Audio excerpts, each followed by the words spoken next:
gonna blast it one last time.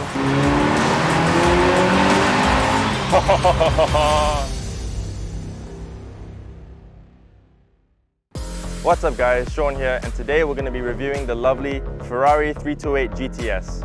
Remember to like and subscribe for more videos like this. We're going to be posting content regularly. And this video is brought to you by East Coast Podiatry, a specialized lower limb clinic in Singapore who are helping me with my right ankle treatment. And the no power steering is back. Ladies and gentlemen, Sean Hudspeth is going to get a workout. It's like so nice until you get to a slow speed corner and it's like, oh my gosh, such a workout.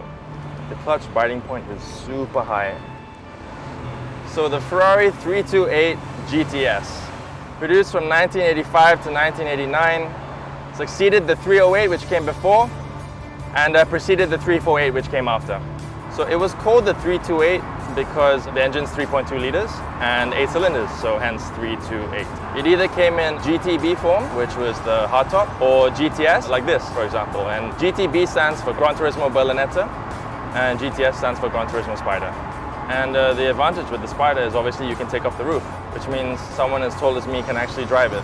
The production of the GTS actually outnumbered the GTB versions by around 5 to 1. And even though it was largely based on the 308 mechanically, there were many changes made to the body, the chassis, and the engine.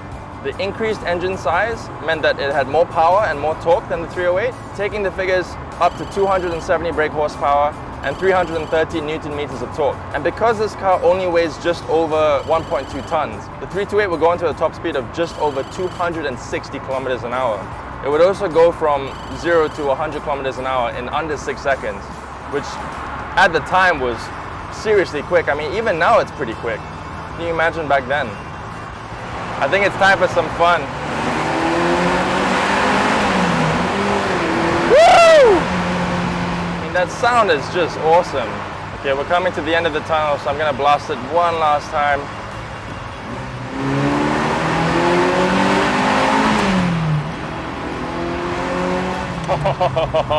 Love it.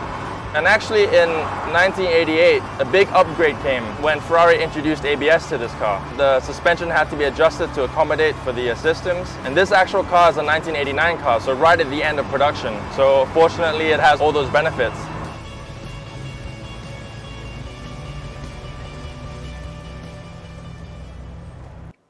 Now before we go any further, I just want to say a big thank you to my title sponsor, East Coast Podiatry.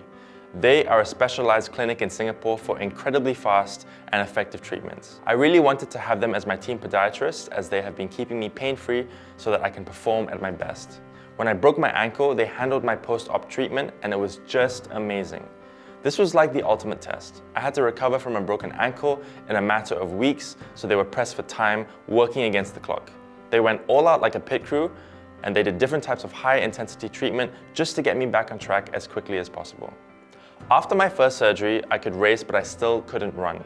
Nearly 5 months later, I had a second surgery to remove the metalwork which they put in the first time. However, I was still in too much pain to be able to run. Then I flew back to Singapore, and after just a few weekly treatments at East Coast Podiatry, I was able to run again for the first time in nearly 6 months. They really made such a huge difference for me. I've personally recommended my own parents and my friends to go and see them. So if you're looking for a clinic which is absolutely world-class at treating foot, ankle, knee, and general leg issues, East Coast Podiatry is one that you can really depend on.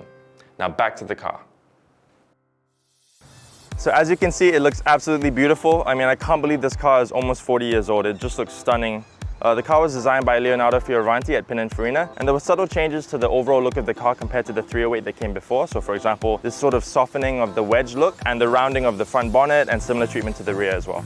But there are subtle changes as well, including the styling and the position of the exterior door handle, for example. And since this is a 1989 car, there were also the addition of these new 16-inch convex hub alloy wheels, which replaced the previous concave versions. And also, since this is a vintage Ferrari from the 80s, it also has pop-up headlamps. If you decide to buy this car, the engine is literally here under these air vents. It is quite exposed, so when you're washing it, make sure not to spray water into the air vents because that'll just go literally all over the engine. Not gonna lie, it's a bit of a tight fit for someone who's 6'2", because my knees touch the steering wheel. But the thing is, if I sit any further back, I won't be able to depress the clutch the whole way because the travel is really quite fast. So this is This is the best compromise. I'm just gonna have to drive like this. LOL! Also, it's gonna be impossible for me to heel and toe like this, but we make do. So compared to the 308, there were new designs for the seat panel, upholstery and stitching. The cockpit switches were also updated and modernized. And these orange and black backlit dashboard gauges were actually borrowed from the 1984 Ferrari GTO supercar. I absolutely love the look of this classic Ferrari manual gear lever, and obviously this Momo or Moretti Monza steering wheel. Very, very classic Ferrari.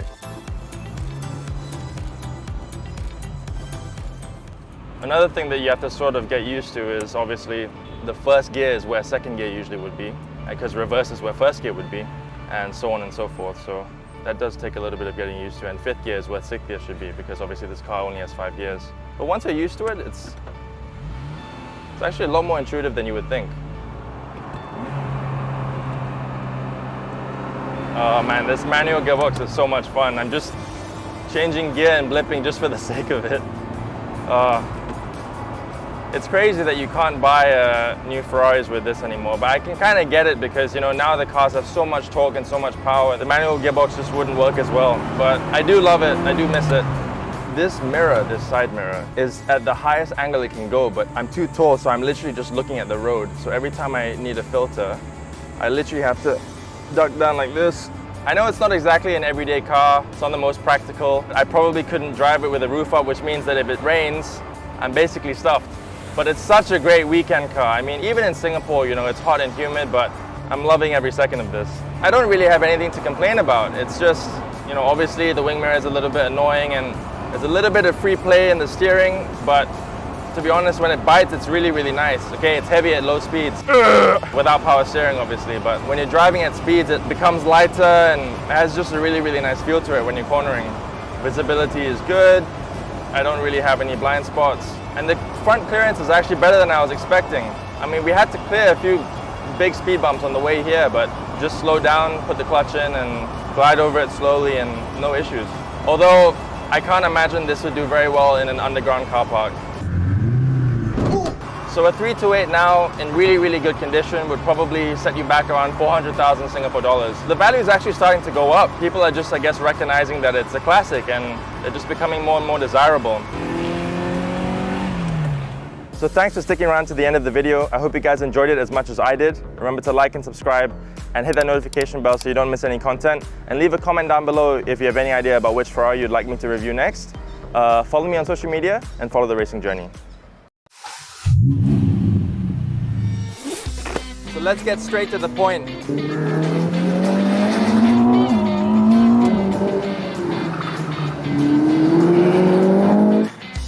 Okay, I need to move the... By this time, whatever girl you're with, for sure left already. Listen to that! It looks like the car is leaping forward. Whoa. Suitcases, golf clubs, dead bodies, the usual. It really is a bit of a workout. Driving this thing. Oh my God! Woo! Remember to like, subscribe for more videos like this. We're going to be posting car reviews regularly. And we're good.